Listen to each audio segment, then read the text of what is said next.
الله نستعينه ونستغفره ونعوذ بالله من شرور انفسنا ومن سيئات اعمالنا. الحمد لله رب العالمين، والصلاه والسلام على سيدنا المرسلين وعلى اله وصحبه اجمعين. وبعد، فقد قال الله تعالى في القران العظيم: ولقد اتينا لقمان حكمه ان اشكر لله. صدق الله العظيم. கண்ணியமிக்கவர்களே, அல்லாஹ் சுப்ஹானஹு வ தஆலா தன்னுடைய அருள்மறையான திருக்குர்ஆனிலே லுக்மானுல் ஹக்கீம் என்ற ஒரு ஞானியை பற்றி சொல்லியிருக்கிறார்.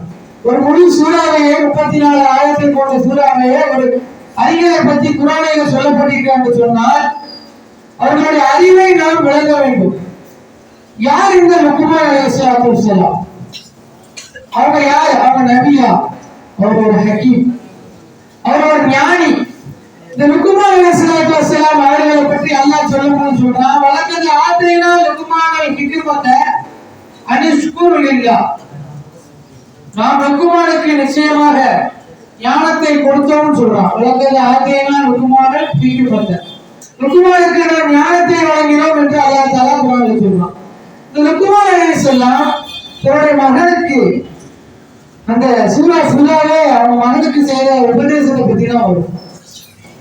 ஆனால் குர்ஆனில் சொல்லப்படாத உபதேசம் ஒரு 8 உபதேசம் தன்னுடைய மகனுக்கு லுக்மான் அலைஹிஸ்ஸலாம் சொன்னார். யா புனைய, என்னுடைய அருமை மகனே அப்படின்னு கூப்பிட்டு ஒரு 8 உபதேசம் சொன்னாங்க. அந்த 8 உபதேசத்தை மட்டும் சொல்லி முடிச்சிருக்கேன். முதல்ல சொன்னாங்க: இதா குன்த ஃபி ஸலாத்தி ஃபஹ்ஃபல் கல்பக. யா புனைய இதா குன்த ஃபி ஸலாத்தி ஃபஹ்ஃபல் கல்பக. நீ தொழுகையில் இருந்தேன்னு சொன்னா உன்னுடைய கல்வி பாதுகாத்துக்கோ மகனே சொன்னாங்க. தொழுகையில இருந்துக்கோ. தொழுகையே நம்ம ஒரு இதுலதான் அல்லாஹ்வுடைய இதுலதான் இப்ப தொழுகிறோம். அதுலயே கல்வி பாதுகாத்துக்கணும்னு சொல்லிருக்காங்க அப்படின்னு பார்த்தா அல்லாஹ் தஆலா குர்ஆன்ல சொல்றான்: வயலுல் சொல்லி தொழுகையாளர்களுக்கு நாசம் சொல்றான், தொழுகையாளர்களுக்கு நரகம் சொல்றான். அது எப்படி? தொழுகையாளிகளுக்கு எப்படி நரகம்? அவங்க கவனமற்ற தொழுகை, கவனமற்று இருப்பார்கள் தன்னுடைய தொழுகையிலே. அதான் சொன்னாங்க: இதா குன்த ஃபி ஸலாத்தி ஃபஹ்ஃபல் கல்பக. நீ தொழுகையில இருந்தேன்னு சொன்னா உங்களுடைய கல்பை பாதுகாத்துக்கோ. இரண்டாவது சொன்னாங்க: வ இதா குன்த ஃபி தஆமி ஃபஹ்ஃபல் ஹல்கக. உணவுல இருந்தேன்னு சொன்னா உங்களுடைய தொண்டையை பாதுகாத்துக்கோன்னு சொன்னாங்க. ஏன் நாம சொல்லாம தொண்டையை சொன்னாங்கன்னு தெரியுமா? நான் யோசிச்சு பார்த்தேன். ஏன் நாம தானே சொல்லிருக்கணும். நீ உணவுல இருந்தா சொன்னா உடனே நாம பாதுகாத்துக்கோன்னு சொல்லிருக்கணும். ஏன் தொண்டையை சொன்னாங்க? நாக்கில படாம தொண்டையில போட்ட கூட சில உணவு முடியல. அதனால நாக்க பாதுகாத்துக்கோன்னு சொல்லல, ஒரு தொண்டையை பாதுகாத்துக்கோன்னு சொன்னாங்க. அடுத்து சொன்னாங்க: இதா குன்த ஃபி வைதில வைரி ஃபஹ்ஃபல் ஐனைக. உன்னுடைய வீடுகள் அல்லாத பிற வீடுகளுக்கு சென்றால் உன்னுடைய பார்வையை பாதுகாத்துக்கோன்னு சொன்னாங்க. முதல்ல என்ன சொன்னாங்க? தொழுகையில் இருந்தா கல்பை பாதுகாத்துக்கோங்க. ரெண்டாவது என்ன சொன்னாங்க? உணவுல இருந்தா தொண்டையை பாதுகாத்துக்கோங்க. மூணாவது, உங்கள் வீடுகள் அல்லாத வேறு வீடுகளுக்கு சென்றால் உங்களுடைய பார்வையை பாதுகாத்துக் கொள்ளுங்கள். ஏனென்றால் எல்லா பாவத்துக்கும் அடிப்படையாக, எல்லா பாவத்துக்கும் காரணமாக இருக்கக்கூடியது நம்முடைய பார்வை தான். ஒருத்தர் ஒரு பார்வையை வச்சே விளங்கிடலாம் எந்த நோக்கத்தை பார்க்கலாம்னு சொல்லி. எல்லா பாவத்துக்கும் அடிப்படையான காரணம் பார்வைதான். அல்லாஹ் ஸல்லல்லாஹு அலைஹி வஸல்லம் அருமையாக சொல்லி காட்டினார்கள்: இன்ன நஸரத ஸஹூமின் ஸியாமி இப்லீஸ் மஸ்மூம்.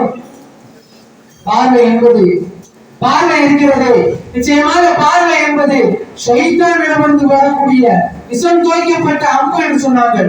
இன்ன நஸரத ஸஹூமின் ஸியாமி இப்லீஸ் மஸ்மூம். விஷம் தோய்க்கப்பட்ட அம்பு ஷைத்தானிடமிருந்து வரக்கூடியதுதான் பார்வைன்னு சொன்னாங்க. அடுத்து நாலாவதாக சொன்னாங்க தன்னுடைய மகனுக்கு: யா புனைய, அருமை மகனே, இதா குன்த பைனன் நாஸ ஃபஹ்ஃபல் லிஸானக. மக்களுக்கு மத்தியில் நீ இருந்தேன்னு சொன்னா உன்னுடைய நாவை பாதுகாத்துக்கோ. மக்களுக்கு மத்தியில் இருந்தேன்னு சொன்னா உன்னுடைய நாவை பாதுகாத்துக்கோ. எதையாவது கீழே மேல சொல்லிடக்கூடாது, எதையாவது ஏற்க மாதிரி சொல்லிடக்கூடாது. எந்த ஒரு விஷயத்தையும் நம்ம நல்லா பார்த்து கவனிச்சு ஆன்சர் பண்ணணும்.